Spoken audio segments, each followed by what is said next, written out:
네. 건강 좋으세요? 뭐 2년 이상 있다 보니까 여러 군데가 안 좋습니다. 네. 금년 폭염에 엄청나게 고생했죠. 그래서 지금 기가 좀 빠져갖고 안 그래도 좀 참으세요. 알겠습니다.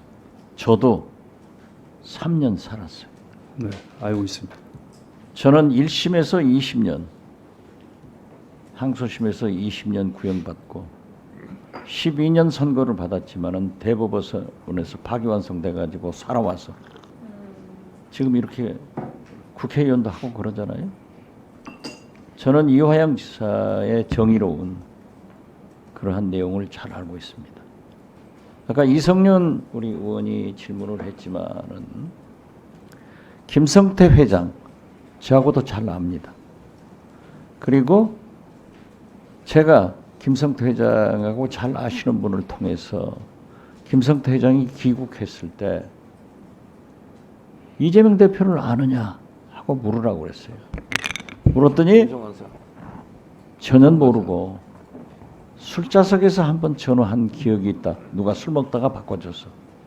그래서 제가 이재명 대표한테 물어봤어요. 아느냐? 전혀 모른다.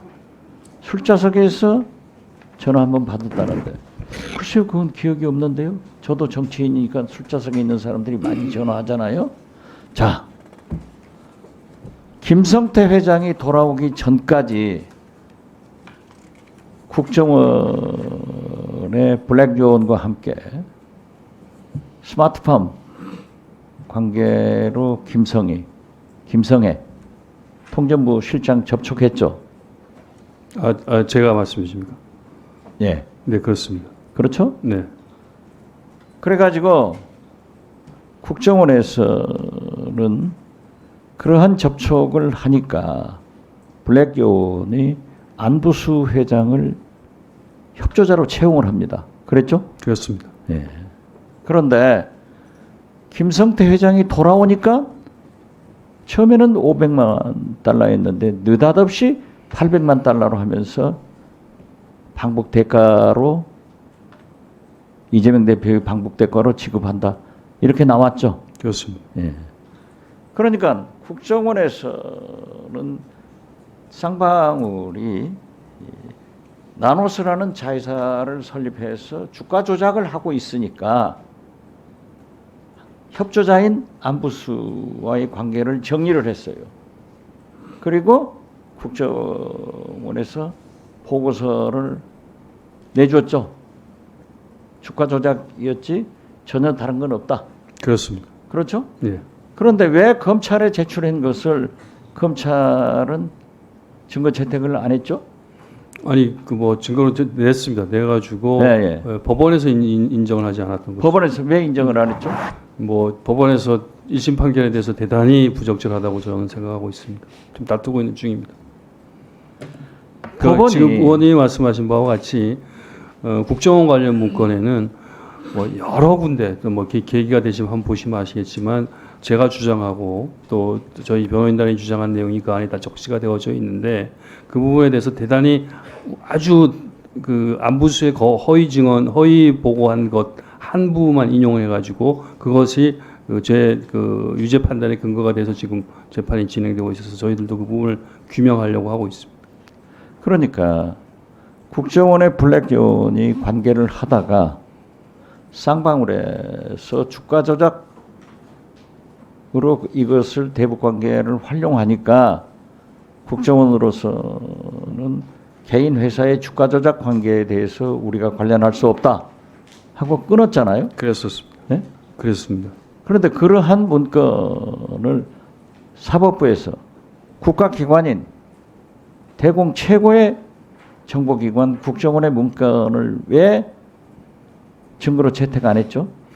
저는 이 사건은 향후 저희 국정원에서 저희 재판부에 제출한 거에도 거의 다 많이 가려져 있습니다. 내용이 많이 가려져 있고 파편적으로 부분만 제출되어 있기 때문에 향후 다른 절차를 통해서 그 시기에 있었던 국정원 문건이 다시 한번 검증되어야 된다고 생각을 합니다.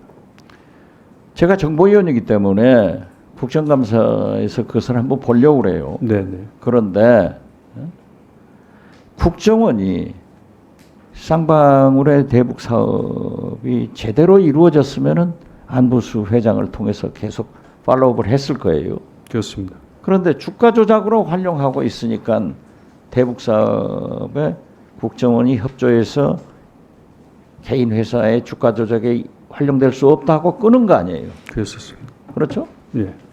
이 과정에서 스마트팜 500만 달러가 왜 800만 달러로 둔갑했죠? 어떻게 해서 이재명 대표 방북 비용으로 둔갑했죠? 그러니까 이 사건의 본질은 쌍방울이 그런 주가 조작을 위한 목적으로 자기네 비즈니스를 위해서 북측하고 그 계약금, 자기네들 계약서 뭐 북한의 히트로도 가져오고 뭐 여러 가지 북한의 사업권을 획득하는 과정에서 계약금으로 아마 1,000만 불을 주기로 한 모양이에요. 1,000만 네. 불을 주기로 한 모양인데 그 시기, 그러니까 2020년 초창기에 뭐 500만 불이 약간 못 미치는 돈을 줬고 북에서 계속 재촉을 하니까 나머지 500만 불 주라니까 그걸 깎은 게 300만 불 같아요.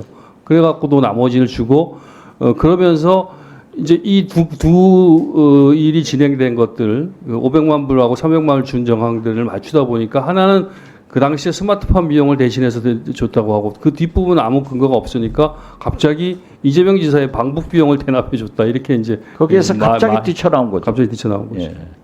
제가요 20여 년 전에 검찰 조사를 받으면서 저도 검찰에 불려가서 폭탄주 많이 마셨어요. 그리고 또 다른 변호사들을 통해서 회의를 하던데 그렇게 구체적으로 여느 파티를 하고 짜장면도 먹고 다 했는데 그러한 것을 그 창고에서 한 장소에서만 했습니까? 검찰에서도 했습니까? 그러니까 그 창고라 공간이 검찰 청사입니다. 검찰이죠. 검찰 네. 청사입니다. 거기서만 했습니다.